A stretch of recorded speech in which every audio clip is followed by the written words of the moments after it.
Ok, pessoal, então vamos para a segunda parte da aula 11, tá? A gente já falou então sobre questões mais gerais sobre escrita de coral quatro vozes, e agora a gente vai abordar então algumas questões mais específicas sobre como os acordes podem estar estruturados nesse estilo homofônico baquiano. Bom, falar primeiro sobre os acordes em estado fundamental, depois sobre a primeira inversão, e em seguida sobre a segunda inversão, tá? Vou falar especialmente sobre que notas eu posso dobrar, omitir e tal. Depois de falar sobre esses três pontos, eu vou mostrar. Tem uma linguagem de programação conhecida que chama Python, e ela tem um módulo para. O pessoal chama de musicologia digital. O que é interessante é que dá para fazer buscas nos corais de bar, ele tem todos os corais, e dá para fazer, enfim, processos de programação quase como um Google que faça buscas no coral. Então, para a gente ver como é que aparecem as inversões e, enfim, os dobramentos e tal, e vai ser uma coisa útil quando der para utilizar com vocês, tá? Hoje eu só mostrar um exemplo rápido, só para ilustrar os pontos que eu vou falar de maneira mais expositiva. E, por final, as instruções estão no exercício 4, tá bom? Bom, vamos lá então. Sobre os acordes de estado fundamental, o que a gente tem que ter em mente? Deixa eu só ficar menorzinho aqui para não atrapalhar. Eles são bastante comuns, né? A gente pode utilizar bastante.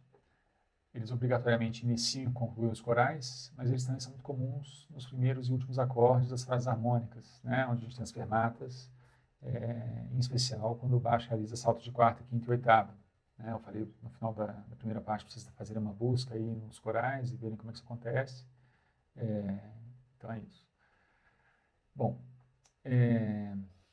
existe uma tendência, né, que está relacionada a essa questão dos saltos, de que os acordes de quinto grau em estado fundamental sejam conduzidos para acordes de primeiro grau também em estágio fundamental. Né? Quando eu tenho uma mudança de primeiro para quinto grau em estado fundamental, eu vou ter esses saltos de quarta e quinta, que são muito característicos de final de frase harmônica, por exemplo.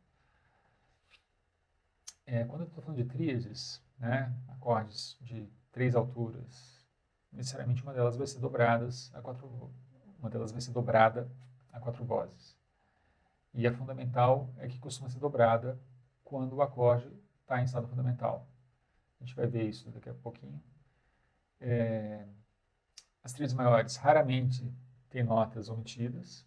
Então, um acorde Dó, Mi, Sol, que eu tenho Dó no baixo, Mi no tenor, Dó na soprano, ou Dó na contralto, eu provavelmente vou ter um Sol na soprano. Quer dizer, raramente vou ter Dó, Mi, Dó, Mi. Tá? Não é comum para tríades maiores. Menores pode acontecer. A terça nunca vai ser omitida. A gente jamais vai omitir a terça de um acorde. Isso é uma coisa bastante importante para esse estilo. Então, homofônico, barroco, baquiano, tá? Quer dizer, em outros estilos isso acontece, mas nesse não. E, eventualmente, no entanto, pode ocorrer da quinta ser omitida, especialmente nos acordes de sétima ou nos acordes menores. Mas, como eu disse, nos acordes maiores, em estado fundamental, não. Aliás, nos acordes maiores, nas tríades maiores, não. Bom, sobre as tríades em primeira inversão, então, e os dobramentos e omissões delas. Os acordes de primeira inversão, eles são usualmente utilizados no meio das seções, enfim, nas seções centrais das frases harmônicas, né? E eles possibilitam criar uma movimentação melódica menos previsível, né? Se fosse um estado fundamental, seria bastante previsível. De acordo com Delamotte, os acordes de primeira inversão no estilo baquiano, eles podem ter qualquer uma de suas notas dobradas na escrita a quatro vozes, diferente do que a gente estava falando, então, sobre os acordes em estado fundamental que normalmente dobram a própria fundamental. Então, aqui tem uma coisa que ele faz que é interessante, vocês depois olhem lá na página 45. Ele faz também para outros estilos, mas o que nos interessa é esse baquiano. Ele conta, acho que em 8 corais que ele escolheu, os acordes que estão em posição fundamental, né, em estado fundamental, qual nota é dobrada. Então, em 153 deles é a fundamental. Em 7 é a terça e em 5 é a quinta. Percebam que é o que eu tinha falado no tópico anterior, né? Acorde em escala fundamental geralmente tem a fundamental dobrada. Já a primeira inversão, percebam como é muito mais, enfim, homogêneo, né? 21 tem a fundamental dobrada, 32 tem a terça e 20 tem a quinta, tá bom? Bom, então, eu estou aqui copiando trechos e indicando para vocês lerem, tá certo? Espero que vocês consigam lá, né? Se tiver problema com inglês, põe no Google Translator, a gente tira dúvida nas aulas síncronas, tá bom? O Delamotte ainda aborda que os acordes de quinto grau na primeira inversão, especialmente nas seções centrais, então, dessas frases harmônicas, não nos pontos-chave, eles são muitas vezes conduzidos para acordes diferentes que aqueles de primeiro grau. Então, vai acontecer para sexto grau, para quarto grau, e esses acordes possivelmente estão em alguma inversão. E aqui está o trecho em que ele aborda isso, tá? Em um outro trecho importante, ele menciona aqui que geralmente um acorde que está em primeira inversão, o baixo vai deixar esse acorde em direção ao seguinte em grau conjunto e não em salto. Ou então ele vai fazer um salto para mudar para fundamental e aí sim mudar para um outro acorde por salto. A gente vai ver isso no mesmo coral que a gente trabalhou, no exercício que vocês fizeram, o último, e que eu preparei via Python aqui para a gente olhar algumas coisas. Tá? Bom, sobre a segunda inversão, os acordes de segunda inversão ou os chamados acordes de quarta e sexta, é o capítulo seguinte. A gente, nesse ponto aí, está seguindo um pouco o livro do Delamotte. Depois a gente vai se distanciar e se aproximar, enfim. Como eu falei para vocês, não tinha um livro-texto, né? Mas no estudo baquiano, não só no estudo baquiano, a gente tipifica 4 tipos de acorde de segunda inversão de quarta e sexta. O acorde de quarta e sexta de passagem, de suspensão, que muitas vezes a gente vai chamar de quarta e sexta cadencial, porque ele vai ser utilizado em contexto cadencial. O quarta e sexta de pedal e o quarta e sexta de arpejo. Então vamos lá, quarta e sexta de passagem. O acorde de quarta e sexta de passagem, ele ocorre quando a linha do baixo se desloca por um movimento contíguo. A nota do baixo do acorde é alcançada e deixada por grau conjunto. Então, se eu tenho Dó, Ré, o Ré vai caminhar para Mi, vai caminhar na mesma direção. É uma figura muito empregada entre acordes que têm a mesma função. Então, tem, sei lá, um primeiro grau e um primeiro grau na primeira inversão. E aqui no meio eu vou ter um acorde, por exemplo, de Ré, Sol, Si. Eu tenho Dó, Mi, Sol, Ré, Sol, Si e Mi, Sol, Dó. Então, o baixo caminha entre Dó, Ré, Mi. E eu tenho no meio, entre esses dois acordes de primeiro grau, um acorde de quinto grau na segunda inversão. Estou explicando assim, sem desenhar, espero que dê para acompanhar, senão de novo eu posso mostrar uma aula síncrona, tá? Então, nessa situação, o quarto e sexta ele serve como uma maneira de prolongar o grau que está adjacente a ele, né? Quer dizer, antes e depois. Tá? Então, primeiro grau, eu só tenho uma troca, uma mudança de posições, né? Então, exatamente o exemplo que eu falei, esqueci que eu tinha ele aqui. Então, né, tem Dó, Ré, Mi, o primeiro grau escala fundamental, quinto na segunda inversão e primeiro grau na primeira inversão. Por enquanto, não preocupem com a cifragem funcional, tá? A gente vai começar a falar disso a partir da semana que vem. Ou na próxima aula, enfim, expositiva. Quarta e sexta de suspensão cadencial. O acorde de quarta e sexta de suspensão ocorre quando uma tríade em estado fundamental é precedida pelos intervalos de quarta e sexta acima da nota sustentada no baixo. A gente pode pensar como uma dupla apogiatura, isso, ou uma suspensão, tá? Uma dupla suspensão. É geralmente introduzida numa posição métrica forte e seguida pela resolução na quinta e na terça, no tempo fraco do acorde, tá? Na posição métrica mais fraca. Então, elas podem ser preparadas como membros consonantes da sonante anterior, ou podem ser introduzidas sem preparação, né? Aquilo que eu falei da dupla apogiatura. Então, ou é uma dupla suspensão, ou é uma dupla apogiatura. Então, aqui dá para ver, né, esses dois casos. Está na página 52 do Delamotte. Aqui aparece como suspensão. Então, tenho aqui um quinto 6/4, eu tenho Sol, Dó, Mi, Sol. Por que eu cifro o quinto 6/4? Porque eu entendo que esse 6/4 vai se resolver no 5/3. Então, esse acorde não é um acorde de primeiro grau na segunda inversão. Ele já soa como dominante, com uma dupla tensão melódica que vai se resolver na terça e na quinta da dominante e depois vai resolver. A gente vai escutar isso juntos na próxima aula síncrona, tá? Vamos discutir mais. E aqui é a mesma coisa, só que não tem a preparação, tá? Acontece aqui. Enfim, é no terceiro tempo do acorde, o terceiro tempo de um 4/4 é considerado tempo forte, tá? E a resolução aqui no quarto grau, no quarto tempo, para ver depois a resolução dominante na tônica.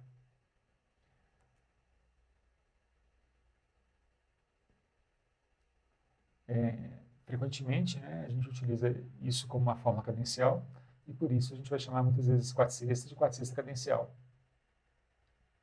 Quarta sexta pedal, ele surge quando o baixo é compartilhado por 3 acordes da seguinte maneira. Ele é fundamental do primeiro acorde, do terceiro acorde, e no acorde intermediário ele é o baixo de um acorde de quarta sexta. É um caso especial da figuração melódica de pedal que a gente viu na última aula expositiva. Na última, né, se não me engano. Enfim. Então, aqui é um caso, né? Eu tenho um Dó que é sustentado aqui desde o primeiro tempo até o terceiro. Ele é fundamental aqui. E aqui existe uma movimentação das vozes que brevemente ele vira um 6/4 e depois volta a ser um 5/3. Tanto o quarta sexta pedal quanto o quarta sexta de arpejo, que a gente vai ver em seguida, são menos utilizados no estilo coral baquiano, tá? Porque a gente procura normalmente uma movimentação harmônica maior nesse estilo e aqui implicitamente, quer dizer, a gente está fazendo 3 acordes que são na verdade o mesmo, são a mesma função, o mesmo colorido harmônico. Isso é ruim para o estilo homofônico baquiano em geral. O Aldel, ele chama esse acorde de quarta sexta de vizinhança, que a gente poderia traduzir neighboring, né? Quer dizer, vizinho, né? Neighbor em inglês, que a gente pode traduzir por quarta sexta contíguo ou de vizinhança, como eu falei. Geralmente ele ocorre em tempo fraco e a nota do baixo pedal costuma ser dobrada. Mas aí é a mesma questão que a gente falou um pouco sobre acordes de sexta fundamental, que costumam ter dobrada de sexta fundamental, né? Então, uma implicação daquela regra anterior, aquela observação anterior. Por fim, o acorde de quarta sexta de arpejo, ele ocorre quando a linha do baixo se movimenta melodicamente dentro das notas de um mesmo acorde. Então, tem uma harmonia estática e o baixo está se movimentando por saltos em notas do acorde. Ele faz por exemplo, um Mi, Sol, Dó, um Dó, Sol, Mi. Ele vai ser menos utilizado no estilo homofônico baquiano, exatamente pelo mesmo motivo que a gente falou do acorde de quarta sexta pedal. Então, aqui um exemplo, tá? Ele acontecendo na tônica dominante. Você vê, né, que ele se movimenta por saltos. Bom, antes de eu falar das instruções, então, eu queria mostrar isso aqui. Eu não vou explicar código para vocês, mas isso aqui é como eu gerei. Enfim, é bacana porque a gente tem como passear em vários corais aqui do bar. Então, aqui eu estou pegando exatamente o que a gente viu, que é o sexto, né? E eu tenho como visualizar ele aqui, então, só para mostrar para vocês como é que funciona um pouco, para vocês entenderem que se eu mostrar a sua partitura, vocês vão entender muito o que eu estou fazendo aqui. Vocês demoram um pouquinho, vamos ver se ele abre.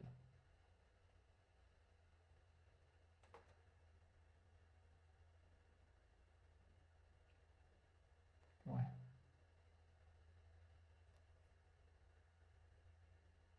Tá, então foi.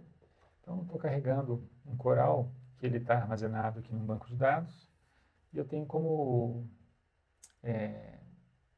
fazer um tanto de operação algorítmica aqui para encontrar coisas. Então, por exemplo, eu tenho como aqui ele é representado como vozes separadas. Então, uma coisa que é legal que dá para fazer é codificar, codify, né?